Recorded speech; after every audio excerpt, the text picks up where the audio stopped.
Good morning, everyone. We are the Group 6, and our topic for today is all about meeting. So before we dive into our discussion, let's define first what is meeting. A meeting is a formal or informal gathering of individuals or groups to discuss, share, or resolve matters related to a specific topic, goal, or agenda. Meetings are a critical part of organizational and team communication, facilitating collaboration and decision making. So there are five relevance of meetings. So first is we have the communication and collaboration. Meetings help team members share information, ideas, and updates to ensure everyone understands what's happening. For example, during a team meeting, employees might discuss project updates and share insights on how their tasks fit together to complete a larger goal. Second, we have the decision making. Meetings provide a space for discussing options and deciding the best way to move forward as a group. For instance, a school staff meeting might involve teachers and administrators deciding on a schedule for an upcoming parent-teacher conference. Third is we have the problem solving. When challenges arise, meetings bring people together to figure out solutions and make plans to address issues. For example, a class project group might meet to solve a problem with incomplete research and agree on who will gather the missing information. Next is we have the goal alignment.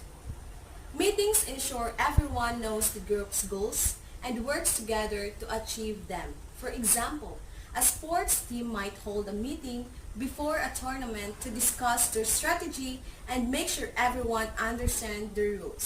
Lastly, we have the feedback and accountability. Meetings are a time to review what's been done, give feedback, and hold people accountable for their task. For instance, during a workplace meeting, a manager might praise employees for completing a project on time and give suggestions to improve for the next one. So that's all for the relevance of meetings. Now let's move on to the characteristics of an effective meetings. First, we have the purpose driven. So if you want to call a meeting, there should be a clear purpose or a goal so that your meeting will be meaningful and productive. For example, you call a meeting for brainstorming ideas. Next is we have the structured. It means that there should be a planned agenda that outlines all the topics that needs to be discussed, so that it will keep your discussions focused and prevent your meetings from off topic. Now we have the time block. This clearly emphasizes that you need to schedule your meetings from start to end to consider your participants' schedules and prevent your meetings from unnecessarily long and unproductive session. Now we have the participant-centric. So it means that you can tell that your meeting is successful if your participants shows interest to giving insights, ideas, or feedbacks. Lastly, we have the documented. During the discussion, all the important discussions will be recorded for serve as a reference for those who couldn't attend the meeting. Thank you, and that's all the characteristics of an effective meeting. Now, let's delve into the elements of a meeting. First is agenda. So agenda is a list of activities that will take place during a meeting in order to be addressed. It helps participants prepare for the meeting and guides during the entire discussion. Some things that a meeting agenda can include. First is meeting purpose. Second, the topics, time estimates, supporting documents, discussion time, and final overview. A well-defined agenda can help ensure that the meeting is focused and productive. It can also help participants come prepared with relevant information. Second is participant. A meeting attendee is an individual who is chosen to participate in a meeting. Meeting attendees should be those who can contribute value to the meeting as a whole or to the specific agenda. When selecting meeting attendees, it is vital that you take the time to consider the relevance of the meeting to the individuals as well as the contribution that they can make. Third is the facilitator. So what does a facilitator do during a meeting? So facilitator is responsible for guiding the participants towards the desired outcomes by following the agenda. Good meeting design is the first step towards a successful meeting, but facilitator will use many techniques to keep the meeting moving, to include everyone in the conversation, and to handle difficult situations.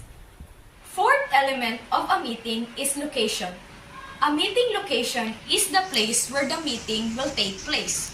When choosing a meeting location, it is good idea to consider safety precautions, both of the meeting site and at the city and national level. So the minutes of a meeting are a written record of the key points, decisions, and actions that took place during a meeting.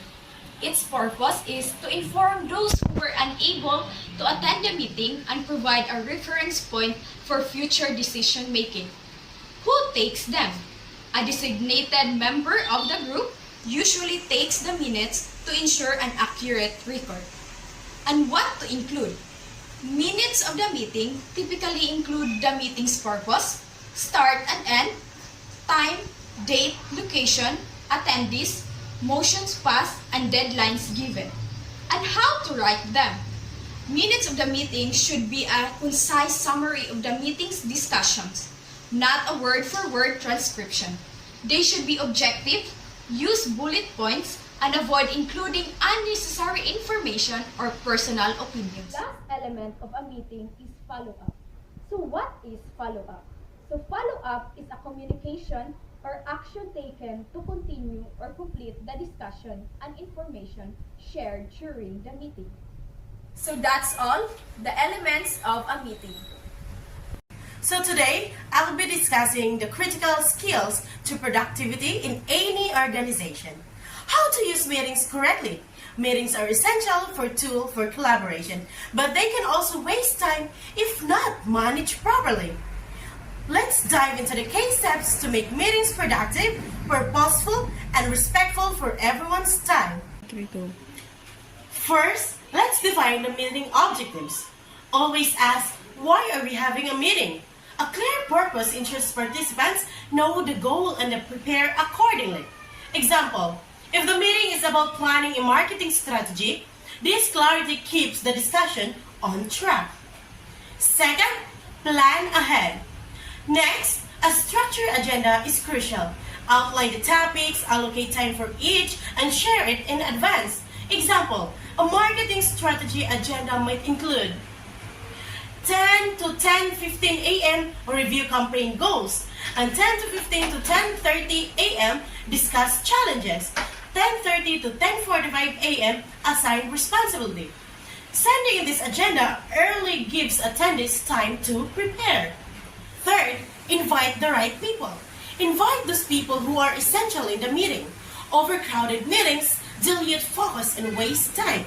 Example, for a project update, invite team leads and stakeholders directly involved in the project rather than the entire department. Fourth, they start and end on time. Starting and ending on time is about respect. It sets professional tone and ensure everyone can plan their day effectively. Example, if the meeting is scheduled for 10 a.m. to 11 a.m., start promptly and stick to the agenda to finish as planned. Encourage participation. Create an environment where everyone feels comfortable contributing. Actively seek input, especially from quiet participants. Example, if someone hasn't spoken, you may say, Alex, what are your thoughts on this? This encourages diverse perspective and ensures balanced participation. Number 6, stay focused. Stick to the agenda, avoid going off topic as it wastes time and energy. Example, if someone brings up an unrelated topic, gently redirect by saying, that's important, but let's table it from another meeting and focus on today's agenda. Number 7, document proceeding. Take detailed notes to capture decision action items and key points. Share this promptly afterward for reference. Example, notes from a meeting might include: campaign goals are finalized, content deadlines are set for January 10. Social media calendar due by January 5. So that's it. So number 8 is assign action item. Assign specific tasks to individual along with deadlines to ensure accountability. Example, John, please finalize the campaign report by Friday, and Sarah, draft the email sequence by Monday. Clear assignments drive follow-up action. Number 9, evaluate effectiveness. Finally, evaluate the meeting's effectiveness. Ask participants if the objectives were met and how the process can improve. Example, after the meeting, you can send a feedback from asking, was the agenda clear? Were the objectives achieved? Any suggestion for improvement? In conclusion, by following these steps, meeting can become a powerful tool for collaboration rather than a drain on time. Define the objectives. Plan ahead. Invite the right people. Respect time. Encourage participation. Stay focused. Document proceedings. Assign action item. And always evaluate effectiveness. Remember, a well-run meeting can energize a team and more projects forward, while a poorly run one can do the opposite. Let's strive to make every meeting count. And that's conclude our topic today. Thank you and God bless.